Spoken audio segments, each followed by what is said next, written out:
오늘 이 전국적으로 일기가 불순한데 원건 각지에서 오시느라고 수고가 많으셨습니다. 그간 코로나 팬데믹으로 3년 만에 뵙는 분도 많은 것 같아요. 그간 잘 계셨습니까? 네. 건강한 모습으로 뵈니 대단히 반갑습니다. 사시다가 보면 뭐 별일이 다 있는데 이번에 코로나 사태는 이 생사 문제, 이 삶과 죽음의 문제와 깨달음의 문제라는 그 일대사 인연에 대해서 심각한 고민을 하고 진정으로 발심하고 신앙심을 돈독히 해서 이 공부에, 즉 화두 공부에 자신을 올인하는 결정적인 그 계기가 되는 분도 많으리라고 생각합니다. 이 난국을 이제는 뭐 상당히 멎었는데 난국을 지혜롭게 잘 대처를 해서 전화 이복이 되고 화가 도리어 복이 되게 하고 악경이 나쁜 그런 경계가 선경이나 순경으로 되도록 잘해서 먼 훗날 여러분이 일생을 마무리 지을 때 결정적인 계기가 되시기 바랍니다. 오늘 본문은 화두 수행의 공덕과 이익에 대해서 하겠습니다. 이럴 때 법체가 청하냐라는 그런 말씀을 드릴 수 있는 아주 좋은 기회 같은데 여러분 법체가 청하십니까? 예. 이 청하니란 예로부터 우리 성가의 인사말이었어요. 요즘도 노스님 사이에는 아무개 스님 청안하십니까? 하는 그런 인사를 하는 분도 있습니다.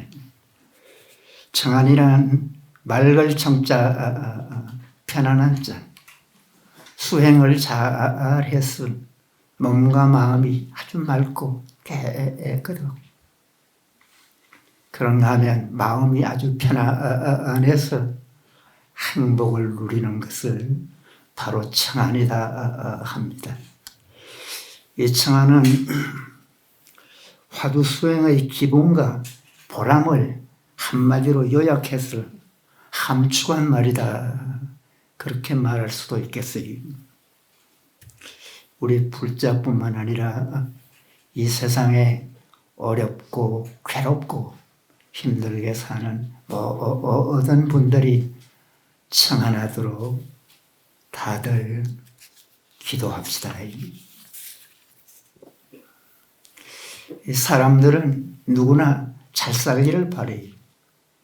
그런가 행복하기를 바라고 청안하게 살면 그것이 잘 사는 길이고 바로 행복한 길이다 하겠습니다. 이 청안함은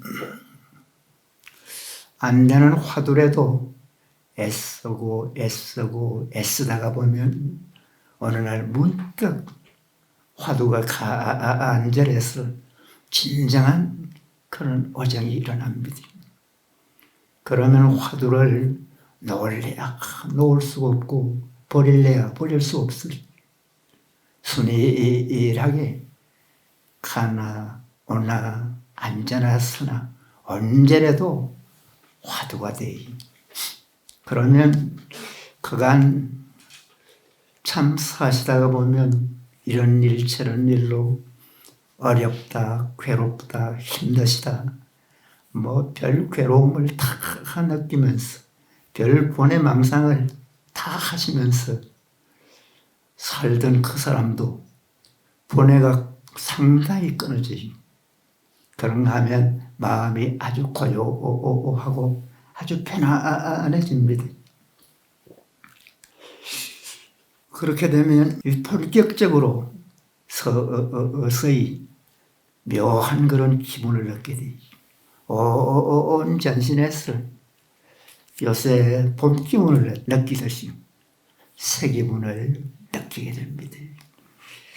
그런 상태가 점점 더 화두가 더 잘 돼서 화두의 힘을 얻어서 아주 순일하게 되다가 그런가 하면 화두 덩어리가 되지, 그 어탄이 되지. 그러면 더 편안하고 거뜬하며 온몸에서 참으로 즐거운 묘한 그런 기분을 느낍니다. 그렇게 사는 것이 참으로 잘 사는 것이다. 진정한 행복이다. 그렇게 말합니다.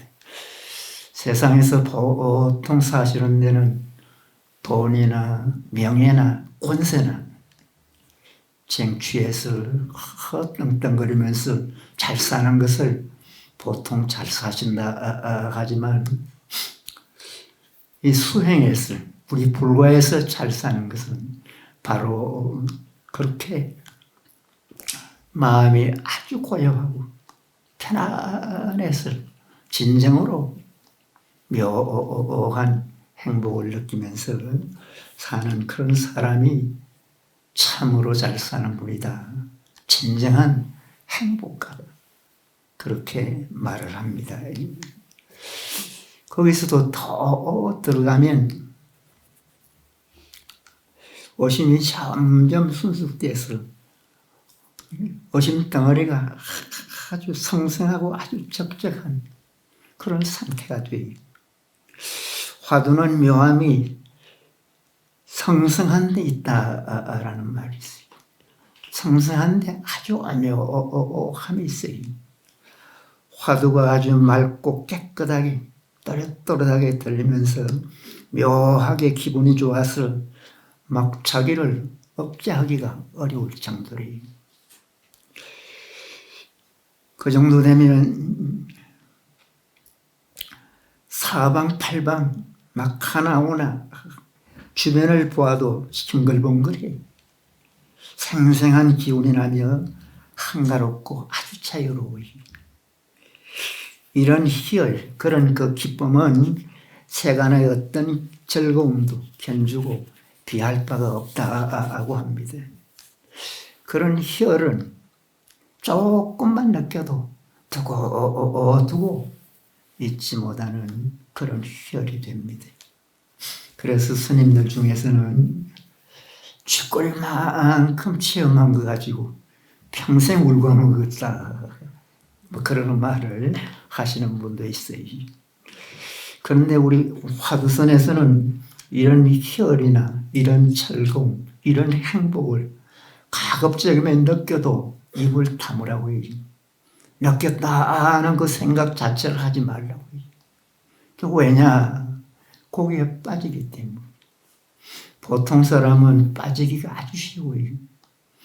거기서 본격적으로 더 애쓰고 더 노력하는데 그것으로서 만족하고 이거면 됐지 않느냐, 뭐 더 이상 필요하냐, 그런 생각을 하시기가 쉬워요.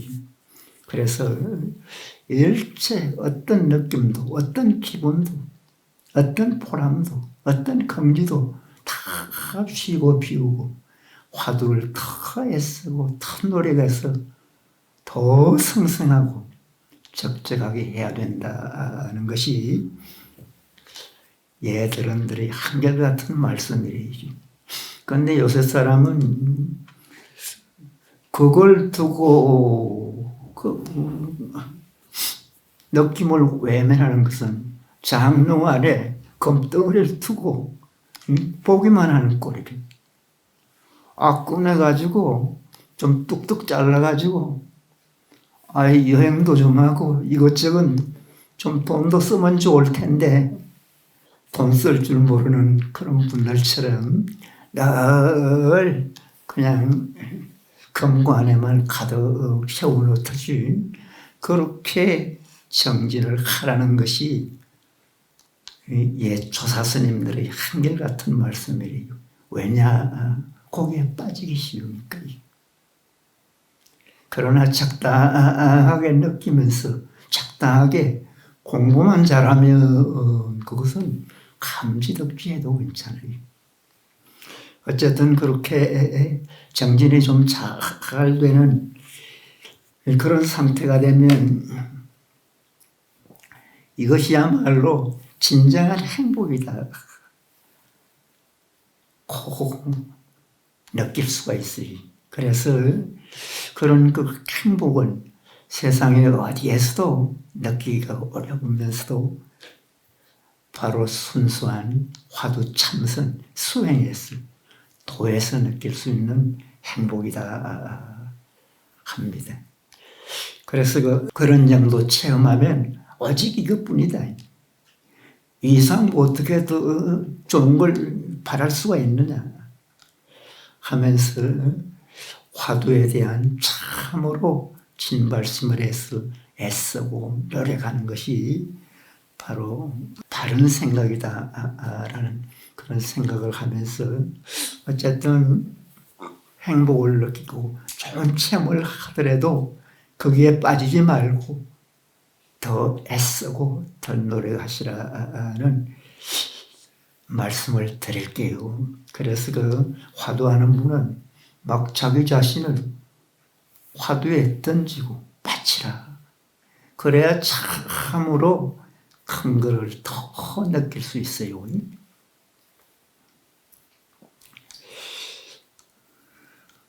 그렇게 진정한 행복과 좀 보람을 느끼려면 참으로 발심을 해야 돼요. 그래서 간절하게 성심성의껏 이 공부를 해야 됩니다.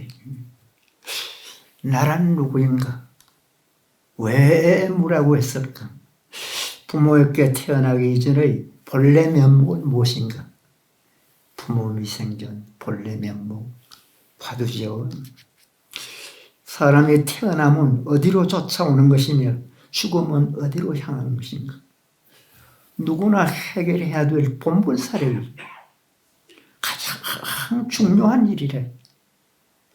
그걸 흔히 일대사인연이다 합니다.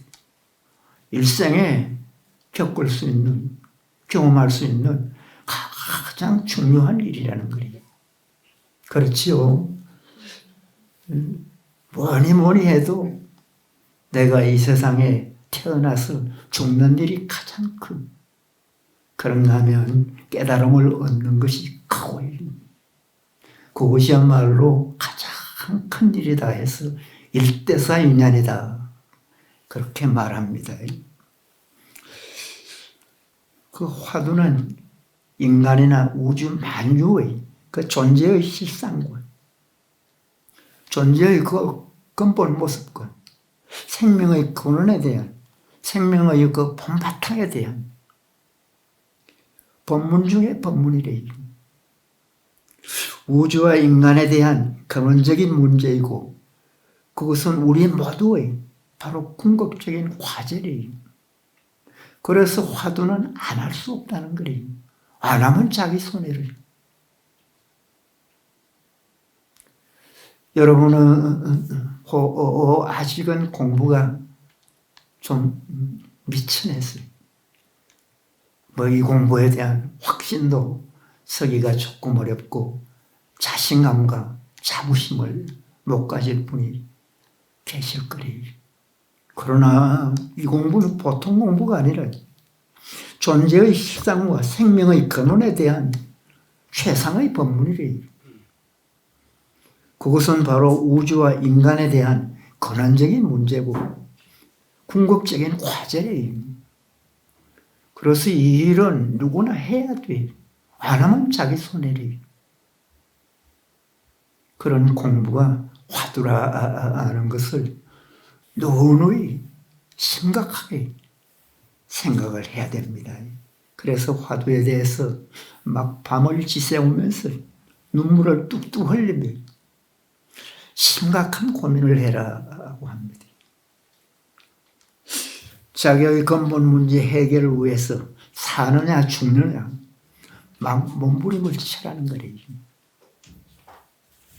그래서 옛 어른들은 자기 목숨을 걸고 일생을 막 바쳤어요. 그것이 참선 공부래요. 그런 그 참선 공부에서 가장 주의해야 할 점이 뭐냐. 분명한 어정을 일으켜야 돼. 오심이 생명이래. 이먹고 어째서 뭐라고 했을까? 왜 마삼근이라 했을까? 오심을 일으켜야 돼. 오심이 생명이래. 그 오심이 일으켜서 그 오심이 끊어지지 않고 한결같이 지속되게 하는 것이, 끊지지 않고 계속 의심이 나게 하는 것이 거기 향상하는 길이래. 즉 화두를 잘하는 길이래.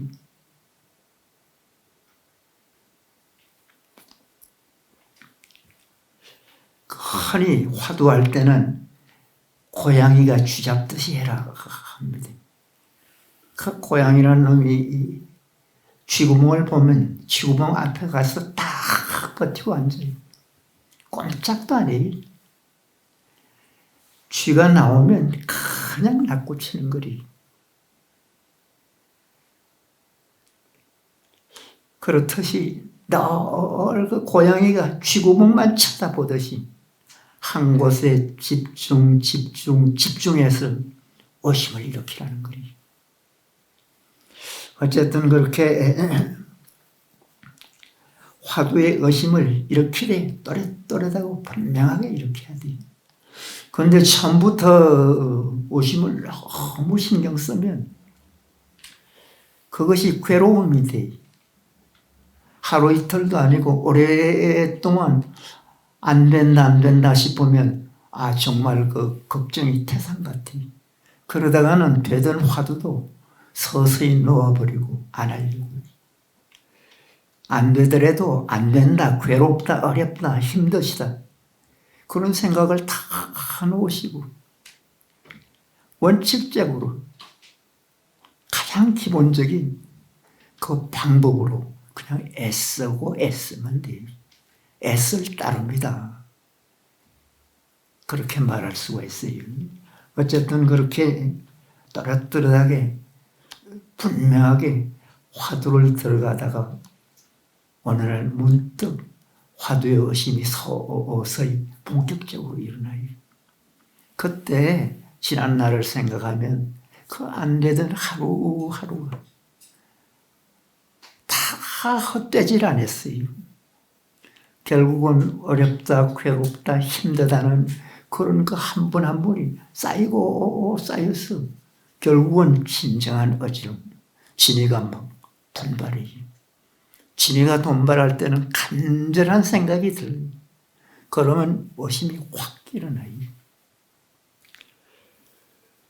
그래서 그렇게 화두가 진정한 오심이 일어나거든. 오직 한 길, 귀결처를 찾는 데만 분심을 내라. 즉 깨닫는 데만 분심을 내라는 거리. 즉 최후의 그런 그 견처를 깨닫는 데만 분심을 내라. 오직 화두를 놓치지 말고 애쓰고 애쓰라는 거리. 그런데 화두는 하리 발심을 해야 된다. 발심도 진발심을 해야 된다. 발심이란 뭐냐? 발보리심의 준말이래. 보리를 꼭 이루고야 싶은 하는 그 마음이 발심이래. 즉 내가 깨달음을 반드시 구하고야 말겠다. 내가 반드시 깨닫고야 말겠다. 내가 이 공부를 반드시 해마치고야 말겠다는 지극하고 간절한 마음을 내는 것이 발심이래. 마음 공부는 마음이 문제라. 즉 어떤 마음으로 하느냐가 아주 중요해요. 발심을 하더라도 참으로 진발심을 하면 바로 될 수가 있어요.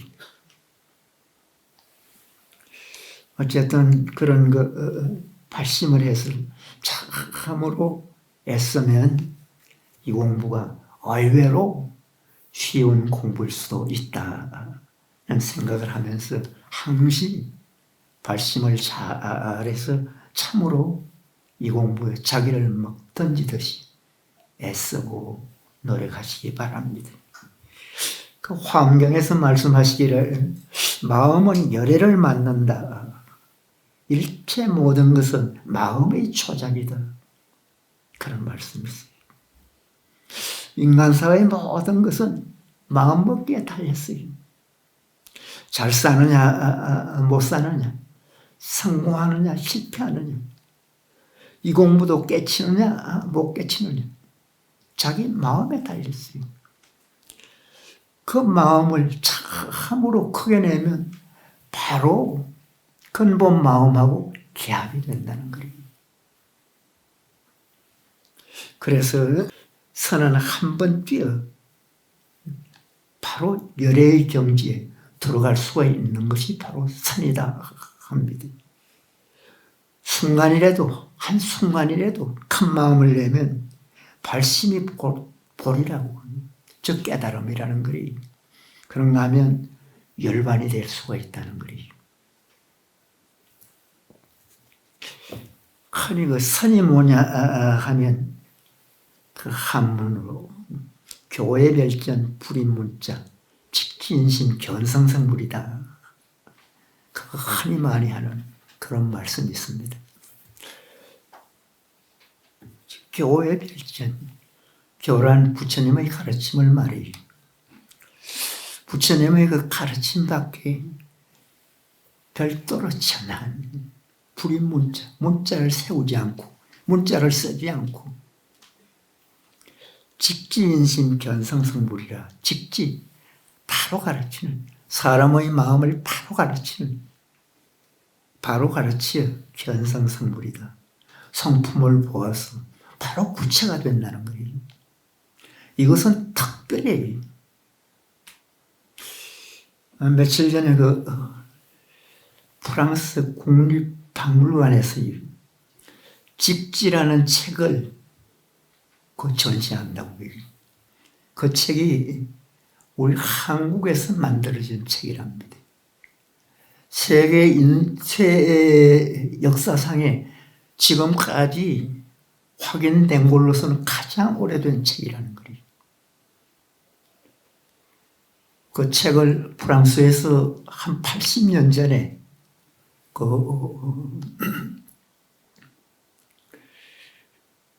사서 보관했는데 여태 80년간 한 번도 외부에 보인 적이 없었다는 거예요. 그런데 이번에 보인답니다. 그 책 이름이 직지라, 직지. 충청북도 어떤 절에서 인수했다고 해요. 직지란 바로 이 선어록이라는 거예요. 어쨌든 사람의 마음을 바로 가르쳐서 견성성불한다. 이거는 특별한 말이래. 그러나 그 말은 인류의 그 정신사를 완전히 뒤집었어요. 그러나 그것이 원체 심오했어요. 제대로 써먹질 못하고 있어요. 세계적으로 철학사나 학문의 그 깊이를 논하는 그런 수많은 그런 저술들이 많지만 선에 대해서는 거의 접근을 못해요. 좋은 줄은 아는데 감히 접근할 수 없는 거예요. 그만큼 심오하다는 거예요. 어쨌든 선은 그런 선이지만 의외로 마음내기에 따라서 의외로 쉬운 공부가 바로 이 공부다 합니다. 그래서 예도 어른께서는 발심해라, 발심해라. 발심하지 못하면 이 공부하기가 어렵나니라. 그런 말씀을 누누이 했어요. 여러분께서도 진정한 그런 발심을 해서 이 공부에 자기 자신을 막 바치듯이 던지듯이 참으로 애써서 불자의 도리를 참으로 구현하시기 바랍니다. 그런데 그 화두는 발심해가지고 화두 참고의 핵심은 간절하게 하는 거예요. 화두 참선에서는 간절한 말을 아무리 해도 부족하다고 해요. 그래서 그 어떤 순사는 화두 참고에서는 간절함 한마디가 욕이 나들. 뭐 화두 참고 하는데 이런 말 저런 말 다 필요치가 않다는 거예요. 간절하게만 들면 된다는 거예요. 그런가 하면 어떤 분은 늘 이마에 간절절자를 써붙이고 해라. 늘 간절하게만 하라는 거예요. 그 간절하게란 뭐냐? 심성의 끝. 안에서는 안 될 것처럼 반드시 해야 될 것처럼 꼭 해야 될 것 같은 그런 마음을 가지고 막 절실하게 하는 것이 간절한 일이에요.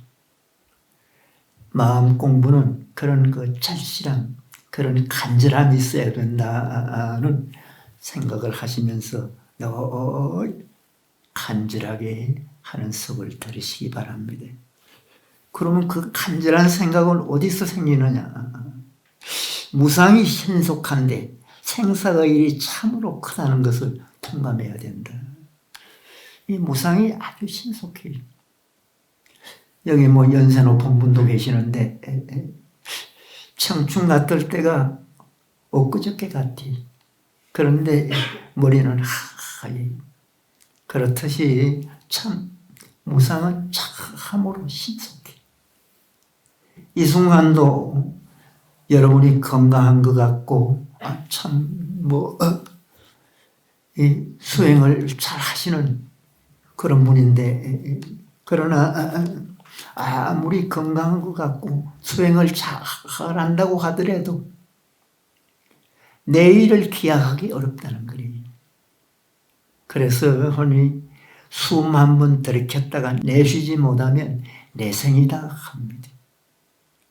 건강한 것 같아도 그래서 흔히 밤새 안녕이란 말이죠. 어쨌든 우리 육신이 참으로 무상하다는 것을 통감하라는 거예요. 그래서 거기에서 진발심을 하라는 거예요. 이 심각한 일대사를 원천적으로 해결하려면 간절한 마음을 내서 수행하지 않을 수 없는 거예요.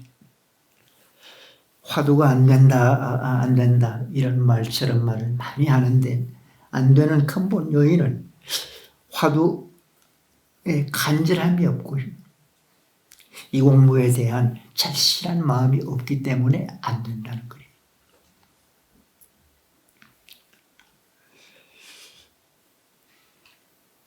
수행법 중에서 흔히 활구참선법이다. 이 활구참선법이 최상이다. 그런 말을 많이 합니다. 그렇게 활구참선법이 즉 참으로 간절하게 공부하려면 철저한 믿음 속에서 그 간절함이 생기기. 그래서 늘 간절하게 믿고 의지해서 이 공부에 자기 전부를 바치려고 애쓰고 노력하시기 바랍니다. 그 간절하지 못하더라도 늘 간절하게 되려고 애쓰다가 보면 어느 날 문득 간절해지죠. 간절해지는 순간 화두에 진정한 오정이 일어나요. 참으로 화두가 잘 돼서 막 간절할 때는 순간순간 화두가 견치가 달라지기도 해요. 더 잘 돼요. 이렇게 간절해지면 남들이 보기에는 화두에 폭 빠진 것 같아. 그래서 뭐 흔히 숙맥 같다 그런 말을 듣기도 합니다. 그러나 자기 내면에는 막 하늘이라도 꿰뚫고 같은 그런 그 강한 의지가 생기기도 합니다. 어쨌든 화두는 간절하게 들어야 되고 간절하지 못하면 진정한 참무가 아니다. 진정한 공부가 아니다. 그런 생각을 하면 좋겠어요. 그래서 그렇게 공부 안 하는 사람은 진정한 공부인도 못 된다는 그런 생각을 하시기 바랍니다. 그러면 선은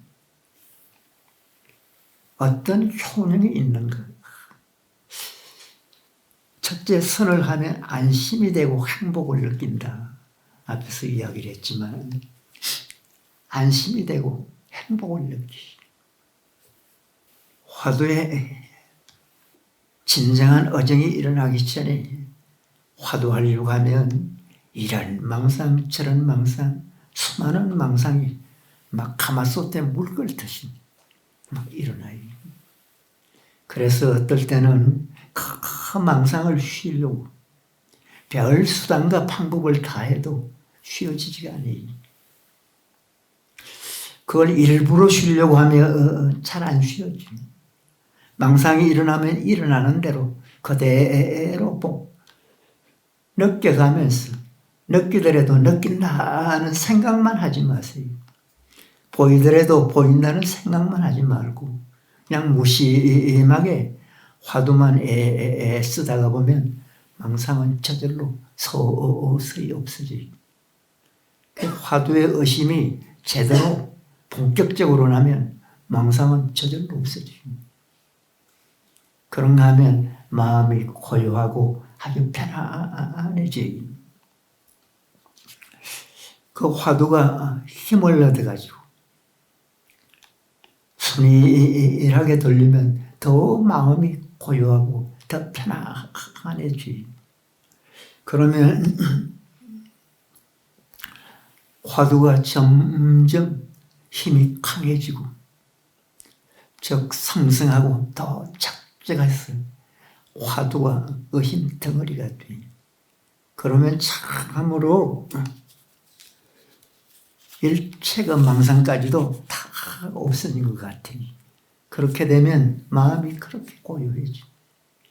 여러분이 가정에 사시다가 보면 참 이런 일 저런 일로 별 생각을 다 하시면서 삽니다.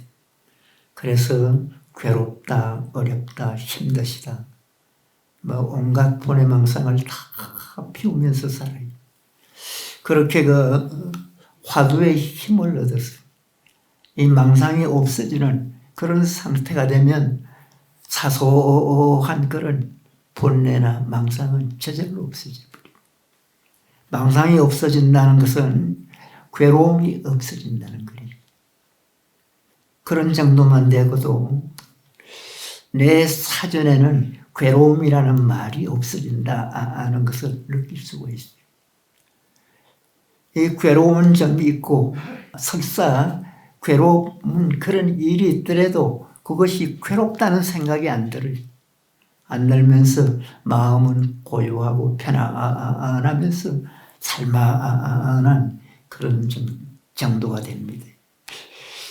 그런 정도가 되면 뭐 누구를 미워하고 싫어하고 큰 노여움을 일으키고 화를 내기도 하고 그런가 하면 시기와 질투로 눈물을 흘리기도 하고 불안과 공포증으로 벌벌 떨면서 막 살아가기도 해요.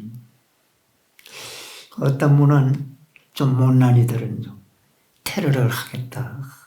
무슨 사회학을 저지르겠다. 심지어 전쟁을 하겠다. 뭐 핵무기로 어떻게 쓰겠다. 뭐 별별 부도덕하고 천인공노할 그런 생각까지도 합니다. 그런 생각이 다 사라지고 그러면 그렇게 마음이 고요해. 그런 정도는 비유하면 산은 우뚝하고 꿈지가 않는데 구름만 서쳐가듯이 번뇌망상이 일어나요. 화두가 더 깊게 들려서 성성하고 착적하게 들리면 일체 망상 자체가 다 없어져.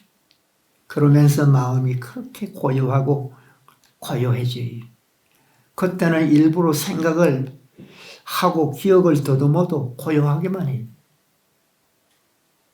너무 고요해서 마음이 덤덤하고 감각까지 없어지는 것 같아요. 이러다가는 바보가 되지 않는가.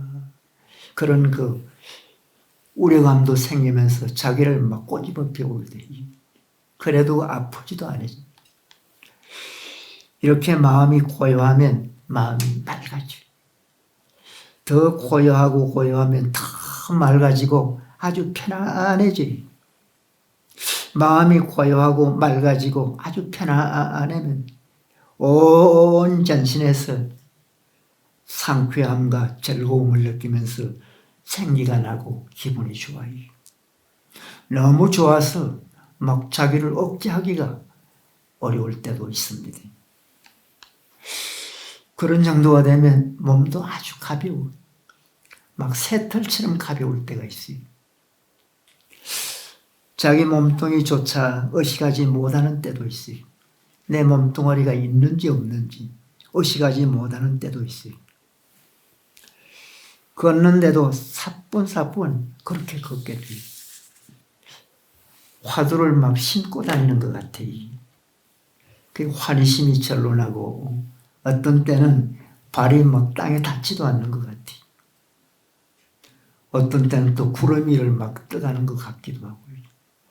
그렇게 마음이 고요하고 환희심이 나고 몸이 가벼워져요. 사실 이런 경계가 되면 더 이상 바랄 게 없는 것 같아요. 행복, 누구나 바라고 있는 행복, 바로 그 자체다. 그렇게 느껴집니다. 그런 정도가 되면 밥을 안 먹어도 배도 안 고파요. 배에 든 것이 없어서 막 배가 착추하고 붙은 것 같은데도 고프지도 않아요. 살아가면서 수많은 사람과 인연을 맺는데 누구는 밉다, 싫다, 좋다, 나쁘다 분별심 자체가 다 사라져. 생활이 좀 어렵고 괴롭고 힘들더라도 힘들다는 생각 자체가 들질 않니. 그렇게 생각 자체가 아주 없어지고 있는 그대로 넉넉하게 살아갈 수가 있는 그런 차원 높은 그런 사람이 됩니다. 둘째는 수행을 잘하면 지혜가 밝아져요. 지혜가 아주 초롱초롱하게 밝아져요. 진정한 어정이 일어나서 일체의 분뇌와 망상이 끊어지고 마음이 고요해지면 아주 맑아집니다. 화두가 더 깊게 들려서 아주 고요해지면 더 밝고 깨끗해져요. 맑고 깨끗해진다는 것은 흐린 마음, 어두운 마음이 사라지고 근본 자성이 서서히 드러난다는 거예요.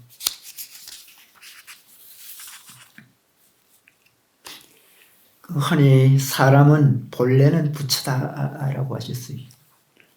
부처님이 깨치고 나서 첫 마디가 기특하구나. 일체 중생이 부처님과 똑같은 지혜와 덕상을 갖췄네 했어요. 부처님과 똑같은 그 초롱초롱한 기. 이 경전을 많이 보셨겠지만 보면 부처님은 참 대단한 분이다. 어떤 대목 보면 누가 무슨 말씀을 묻더라도 기다렸다는 뜻이 준비된 그런 말씀처럼 그 말씀하시는 거 보면 참 이 양반 대단하구나. 그런 걸 느낄 수 있는 분이 바로 부처님이래요. 그 근본 바탕이 그런 부처님과 같은 그 초롱초롱한 지혜와 우리 보통 사람도 여러분도 갖췄다는 거리. 어쨌든 부처님은 대단한 천재성을 가진 분입니다. 그럼 맑아지면 또 밝아지면 그 근본지에 그 천재성이 드러난다는 거리. 이 근본지혜를 밝히는 작업이 바로 참선이래. 화두참선이 좋다는 것은 어떤 수행법보다도 가장 확실하고 분명하게 개발할 수 있기 때문이래. 학문으로 얻는 지혜도 아주 대단합니다. 그러나 그 지혜는 한정이 있어요. 배운 것 범위밖에 몰라요. 그러나 참선을 해서 마음을 깨치면 그 지혜는 한이 없어요. 그래서 비유하면 수행으로서 얻은 지혜는 태양과 같다 합니다. 태양 하나만 떠도 얼마나 밝아요. 그만큼 밝은 것이 바로 선수행으로서 밝히는 지혜라는 거예요. 그런가 하면 학문으로 얻은 지혜는 아무리 학문이 넓고 대가라고 하더라도 반딧불에 비유해. 태양과 그 반딧불을 비유할 수가 있어요. 비교가 안 돼. 그럴 정도로 즉 수행에서 얻은 지혜, 부처님의 지혜는 그렇게 대단하다는 거예요. 그런 지혜를 여러분도 다 갖추고 있다는 거예요. 그러나 갖추고 있으면서 다만 써먹질 못해. 저 구석진 곳에 캄캄하게 갖추어 있기 때문에. 요새 그 마을에는 애들을, 어린 아이를 유치원에도 보내고 공부시키려고 애쓰고 노력한다고 하더니 그런 아이들에게 가장 좋은 방법은 사실은 한 곳에 집중시키는 거래. 애들을 화두참선이나 연불법도 사실은 좀 어려워. 그러나 집중법은 잘만 하면 의외로 쉽게 상당히 깊게 들어갈 수 있어요. 그래서 어릴 때부터 머리를 개발해 준다고 해서 외국어 학원에 가서 공부를 시키고 이런저런 젊은 어머니들 노력 많이 하잖아요. 사실은 애한테 괴로움을 주는 셈이래요. 훗날 여러분 아이가 장차 참으로 큰 사람이 되게 하려면 참선시키세요.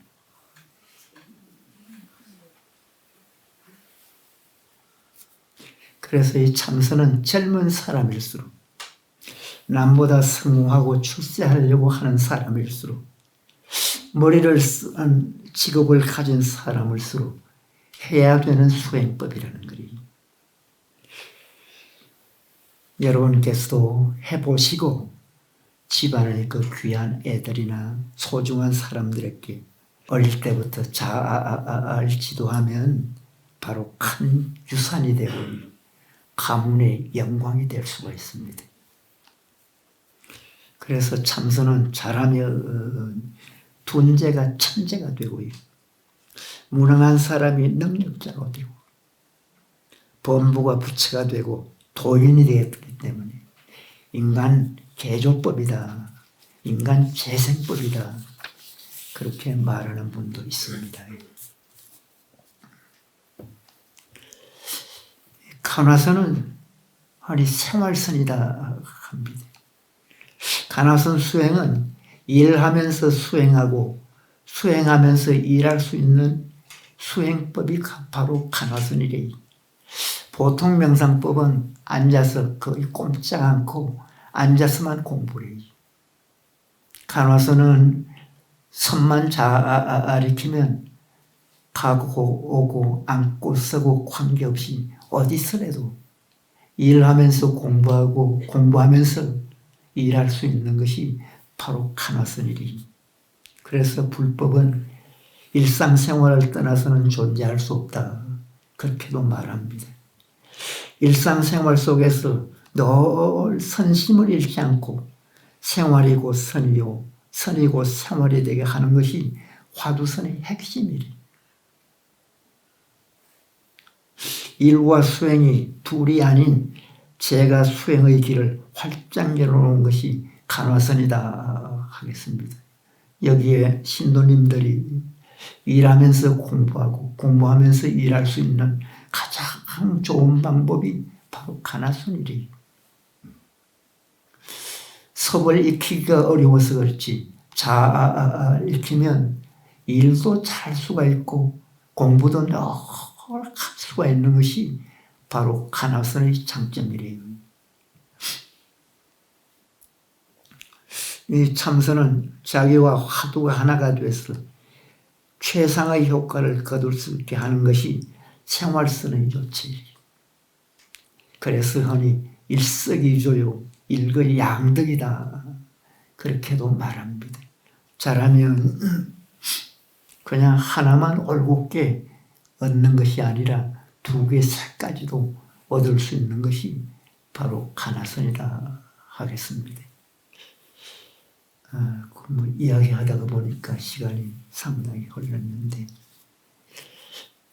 요 다음 시간에는 요 나머지 한 두 가지 더 하고 요 다음 시간부터는 옛날에 그 고봉스님이라는 큰 스님이 계셨어요.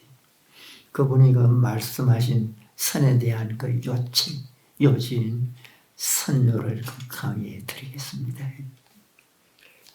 어쨌든 이 공부는 해도 되고 안 해도 되는 공부가 아니다 합니다.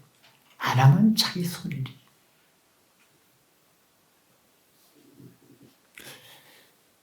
지금까지 옛 어른들, 특히 조사스님들은 인류가 그간 개척한 학문이나 어떤 수행법이나 어떤 그런 인간을 다스리는 법도 간화선을 능가할 수는 없다.